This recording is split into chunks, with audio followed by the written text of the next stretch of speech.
everybody, it's Sky McSparkle here, and I'm joined today with Doug, I'm Nukem Dukem. Different energy. way different energy. And of course, we've got our little fox mole. She wiggles her butt. So before we get into a review, don't forget to follow and subscribe if you haven't already. Love your face, and we're going to get right into Doctor Strange 2 Multiverse of Madness.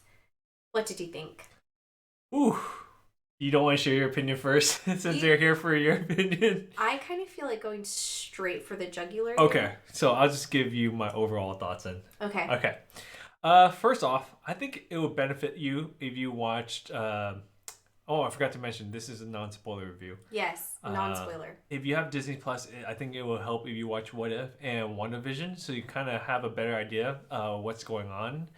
You don't need to watch it, but it definitely gives more clarity, so you're not having to ask someone, hey, how come this is going on? So overall, I'm very mixed on this movie. I'm not sure if I like it, but I don't hate it.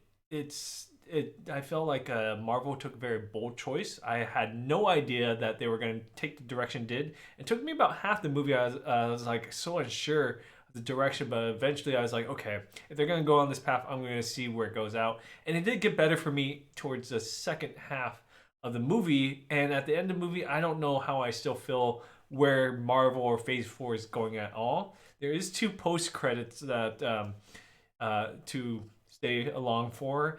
But overall, I don't know. This movie, there was a lot of cool Easter eggs, and there was a very scary villain, like the scariest villain I've ever seen in any Marvel. This is probably the most ruthless villain and the darkest Marvel movie I've seen so far. It made Thanos and Endgame felt like a joke, and it's made Infinity War like a joke. This villain's ruthless, and there's a lot of horror elements. I think this is the scariest movie of all Marvel elements there. So if you do have kids, there are a lot of stuff that could be very scary for young kids who may get nightmares on it. And yeah, that's how I feel. I feel like right now, I don't know if I like it or not. I mean, Star Wars not Return Jedi, The Last Jedi took bold direction, and I absolutely did not like it. This one, they took a bold direction, but I don't hate it necessarily. It's a very interesting choice. So we'll see. I gotta see other people's opinions. I gotta watch it more couple myself and see where I end in in a couple of weeks when I have a better idea how I want to grasp this whole movie. They also introduced a new character that's a major part of this movie, and I don't know if they introduced this character the best way for a newer audience who doesn't know who this character is. Yeah. And I don't think this character won me over by the end of this movie. But who knows, in the future projects, maybe I start liking this character and then my opinion changed. But right now, I don't like the way it got presented. You know me. I'm a spooky girl. I like spooky things. I just want to give you the creeps after all. This movie gave you the creeps. I loved the villain. But what I want to talk about is the writing. Okay. I feel like the introduction of the new character and the writing for the new character, I don't feel like it paid off. I really don't. Maybe better things are going to come in the future for this character. I don't think they did them justice. And the writing, the introduction, just... Which character are you talking about? Are you talking about... The brand new one. Okay, the brand new one. Yeah. The brand new one. When it comes to Doctor Strange, I feel like he had a lot of fun. Yeah, I felt like Benedict Cumberbatch had a lot of fun stuff to do with very multiple versions of himself that you saw in the trailers. Mm-hmm. There's another character I don't want to talk about because I don't know how much they were brought up in the trailers or anything, and I don't want to do spoilers, but there were wonderful cameos. Mm-hmm. Wanda is incredible. I am a big fan of the Scarlet Witch. I love Elizabeth Olsen. The writing for her, they did great things, and then they did things that I wasn't fully on board with. I see why they did it, but there were moments, and I'm not saying this for this character or any character in particular, because there's a lot of takeaway moments. that pulled back from the feel of the movie for me, and it was the how many times I felt like it was the power was inside of you all along. If you just looked deep enough, like a very You can be a hero too. you can be a hero too. You were always a Mary Sue deep inside. You just didn't know it. That like big cheesy twinkly glint off the smile kind of Disney feel, I felt like was pushed too many times in the writing. Mm-hmm. It's almost it saying it's an I got you moment. Like you know there's certain movies we've seen where they set up oh got you. It's more of a you can do it, you can do it. That's where I'm trying to get with that. Oh, okay. I was like, I didn't feel No. Ryan Johnson directed this movie. No.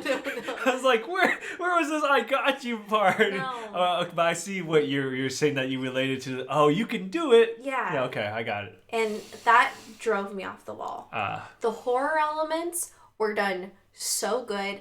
I was jumping in my seat. You were jumping in your seat. I saw you flinch a few times. It was. I did not expect that type of scariness in a Marvel movie. Did you hear me laughing during the scary moments? I heard you laughing during the very evil moments. Very evil moments where every fan of characters and heroes are shocked you thought it was funny. Yeah. And this is why you're a necromancer in D&D. I love you. I love you so much for knowing me so well. So the movie also had this, and I talked about it in my initial reaction when we left the theater. I had feelings of comic book to horror, but what really ripped me out of the moment was Fantasia.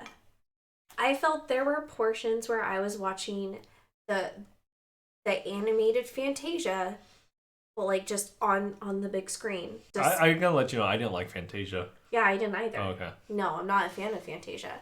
Usually when we judge movies, I go based off of our drive, right? We have a long drive to LA, usually lots of traffic. I do feel like it was worth the drive, but not that I'm super excited about it. I want to see a couple more times. Especially in the middle part where it's just a lot of fun, cool stuff. Yeah. And then the ruthlessness of the villain. I like to see that too.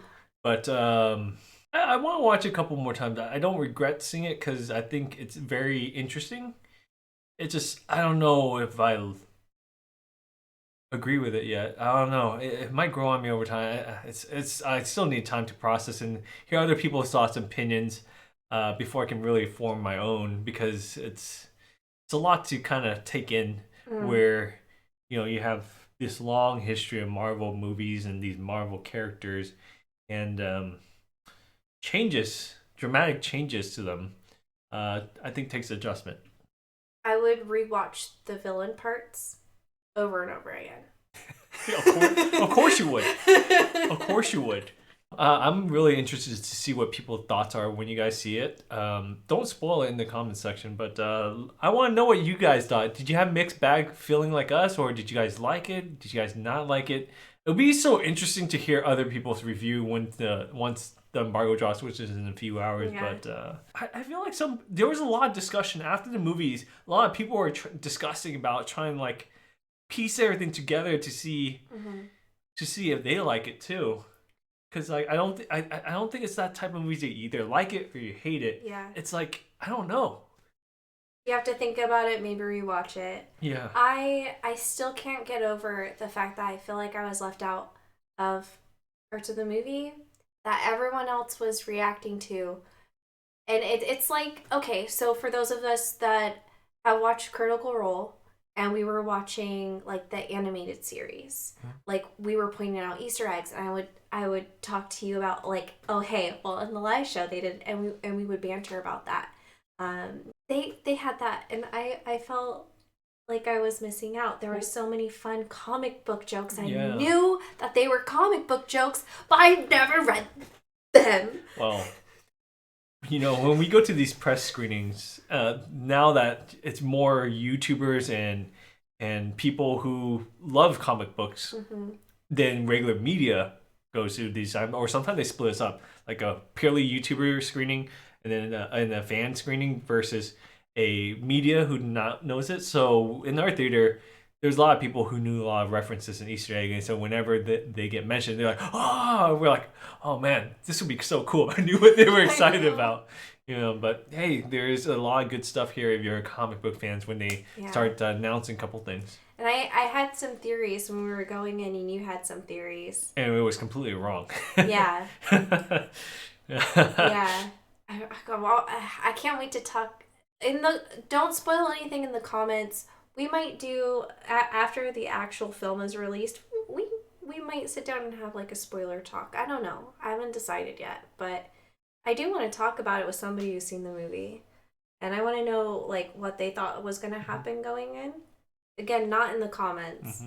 Foxy, what do you think? I just slept through the whole thing. Well, anyways, I think that's going to be it for us this evening. And by the time you're watching this, it's bright and early. So don't forget to follow and subscribe if you haven't already. It's almost time for Moon Knight and Critical Role. I love your face, and I'll see you later. Bye. And please go check out Nukem Nukem over on YouTube. Did you forget my channel? I did. Just kidding. I'm like, all right, goodbye.